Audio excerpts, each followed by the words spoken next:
Mayong adlaw, katawhan sa Dios sa Archdiocese of Osamis. Sa ngalan sa atong talahoron nga Arsobispo, Archbishop Martin Sarmiento Humuad, o sa kahugpungan sa mga kaparian sa tibok lokal nga simbahan sa Osamis. Kini si Father Mark Julius Casaba sa Monte, magahatod kaninyo sa pamalandong karong adlaw. Adlaw karon nga Huwebes sa ikakawhaan nga semana sa ordinaryong panahon. Agosto 22, 2024. Ang ebanghelyo nga atong pamalindungan karong adlaw at lungkotloon sa ebanghelyo sumala ni San Lucas.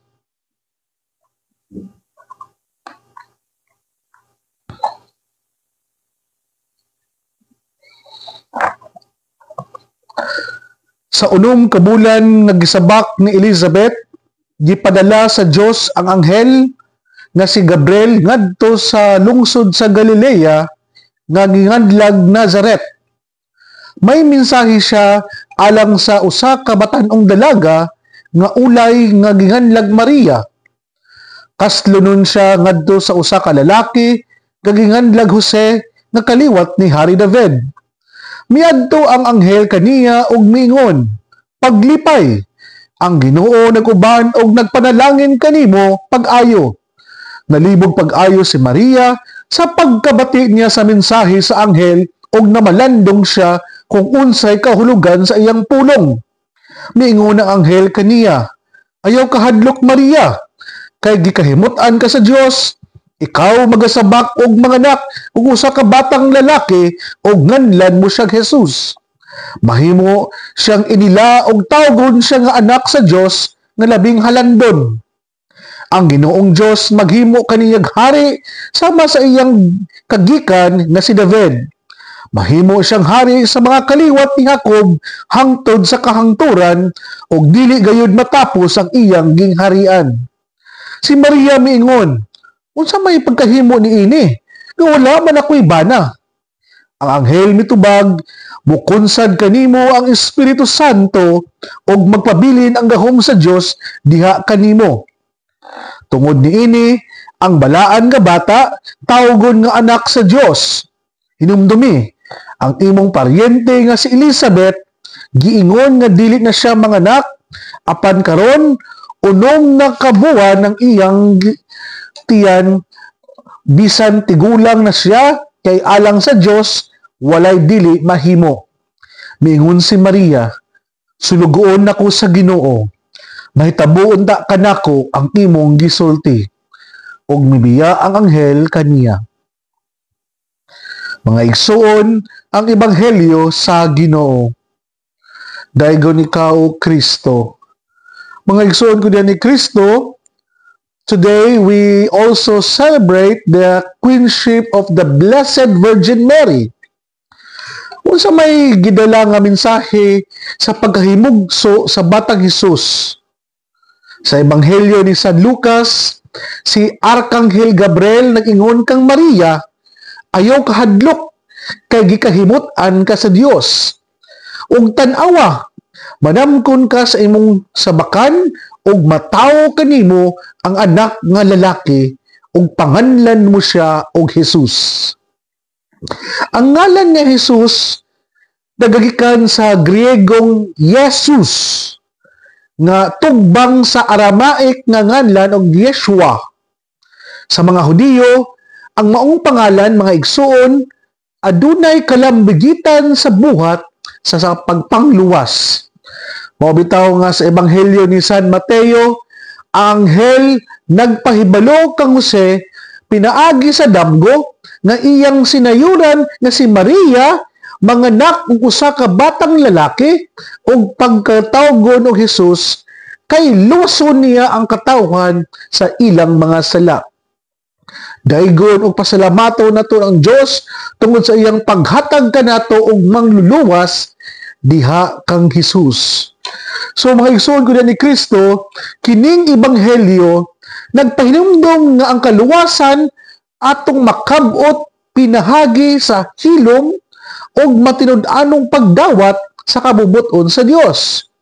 Sama sa mapaubsanong oo or fiat ni Maria, mo'y nag-abli sa kaluwasan sa kalibutan, nga ato usab nga pagsanong sa kabubuton sa Dios nga mo'y magdala kanato sa kaluwasang dayon.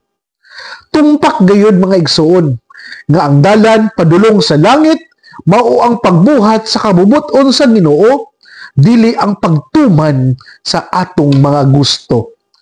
Naabi tayo gingon to ako ang rektor sa una sa college, dili tanan nato gusto, husto. Tinuod, mao kini ang sekreto sa mahal nga birhen. Gipil din niya ang demonyo sa dihang miingon siya, matuman unta dinhi kanako sumala sa imong pulong. Kagitugyan man niya ang iyang kaugalingon sa kabubuton sa Dios, ug nasayod kita sa sugilanon sa kinabuhi sa mahal na Birhen Maria nga gitapos diha sa pagpurong-purong kaniya nga rayna sa langit og sa yuta. Mao kini ang hulagway sa kinabuhi nga importante gayud ang pagpili. Sa atong kinabuhi mga igsoon ko diyan ni Kristo, matag karon og unya, matag segundo bawat minuto natay gitawag nato nga we need to decide nga mupili kita og mga desisyon sa atong kinabuhi. Magbantay gyud ta sa paghimo og mga desisyon sa atong kinabuhi ug sundugon nato ang mahal na Birhen Maria nga kanunay natong usisahon kung ang atong mga desisyon sibo ba sa kabubuton sa Dios. Mao bitaw nga unsaon man pagsiguro ni ini mga igsoon, bisan pa og murag makapahayahay nato kung ang atong buhaton magtukmod gani sa pagpakasala, magbabag gani nato sa pagbuhat sa atong misyon, ug makapalayo nato sa Ginoo, dili gayud kini sibo sa iyang kabubuton. Mao nga bisag mag-antos, bisag gisod, bisag murag mabutang sa peligro ang atong kinabuhi, apan kung kini maghimo nato nga magmatinud-anon sa misyon, maglikay nato sa sala o makapaduol nato sa Ginoo, kini sibo gyud sa kabubuton sa Dios. Mao bitaw nga mga igsoon, kita gitudluan nga maghimo kita og discernment sa dili pa kita mohimo og mga desisyon sa kinabuhi. Usahay manggod clouded ang atong mga reason, usahay matabunan sa atong pagbati nga mao'y hinundan nga magkasayop-sayop kita sa atong mga decision making ug mao'y hinundan nga magbahay pug kita sa atong mga desisyon. Ngano nabuhat panto nako ngano nga katong man akong gisulti wala na nakaistorya na tag dili mao, nakabuhat na tag sakit sa tong isig katawo, mahay ang padulngan. Kaya nagtuo ta nga mao gyud kini ang the best para kanato. Pero nalimot ta usahay, nagiuwat ra dita ni Satanas. Hinimdumi mga igsoon, ang yawa dili gyud muhunong sa paghaylo nato aron ipahilayo kita sa Ginoo.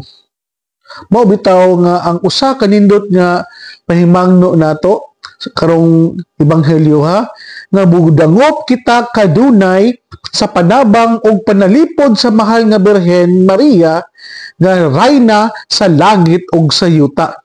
Kay siya man ang nagmadaugon batok sa demonyo pinaagi ni Kristo. So importante na mataghimo nato og mga desisyon sa kinabuhi, bunga kini sa pamalandong o pag-ampo. Mao nga importante kada adlaw nga naagyud tay espesyal nga oras sa kahilom para aninawon nato kung ang adlaw nato nga nahisubay pa ba sa dalan sa kaluwasan or baka naghinay-hinay na ta og buot-buot na lang sa ato ang kinabuhi, wala na nato gi-consider ang kabubuton sa Dios, ang gusto lang na lang nato ang atong gituman. Mao bitaw nga budaghop kita sa mahal nga Birhen na wala kitay laing padulngan kundili ang kaluwasan. Kay ang dalhon man kita niya ngadto sa iyang anak nga si Jesus nga atong Dios og manunubos. So inaot pa unta as we celebrate today the Queenship of Mary, nga makat-on kita nga mamalandong, nga magampo ug mag-discern na every decision na atong paghimuon kini ang bunga sa atong discernment, reflection o sa ato ang paghatag og kahilom sa ato ang kinabuhi. So dili pa na ko tapuson ang ato ang pagpamalandong, taos puso ko pong pinapaabot ang aking pasasalamat sa ating mga kaibigan dyan sa San Mateo Rizal, na sina Ate Lai Del Mundo, Cesar Buena, Romy Cando, Amalia de Vera, Felicitas del Rosario, Eleneta Calanza, Hilda Tan, Maming Alinas, or Alanas, Tess de Leon, Dani de Leon, Corazon Pastrana, na sana po sa muling pagbabalik ko dyan sa Luzon, magkikita po tayo sa personal. At sa ating mga espesyal na pasasalamat para po ni na Kahandig and Sabado family, Sara Flores and family, Pat Rojas and family, at sa lahat ng ating mga kaibigan, pwede po kayo mag-comment, mag-share sa ating video reflection at pagbigay ng stars para kahit paano mga kapatid na maging tulong rin natin sa DXDD na sila ang nag-broadcast sa ating reflection po. So, mga igsoon, dinhin nilang kukutob, ayaw kamong kalimot nga ang pulong sa Dios angay gayod nga pamation, pamalandungan o paningkamutan nga mapuy-an. Bulahan, ang tao nga naningkamot magpuyo sa pulong ni Jesus. Sama siya sa usa ka kahoy nga gitanom, daplin sa sapa. Kansang ang dahon dili gayud malaya, og timpo sa tingbunga, buhatag siyag maayong mga bunga. Igsoon, ugma na usab, uban sa pagpangama sa itong mahal na Birhen ni Santa Maria, nga atong gitawag nga misamisnon, ug ang Birhen sa kuta. Ang Diyos magpanalangin unta kanimo sa ngalan sa Amahan, ug sa Anak, ug sa Espiritu Santo. Amen. Salamat sa inyong oras, ug mayong adlaw kanyong tanan. God bless.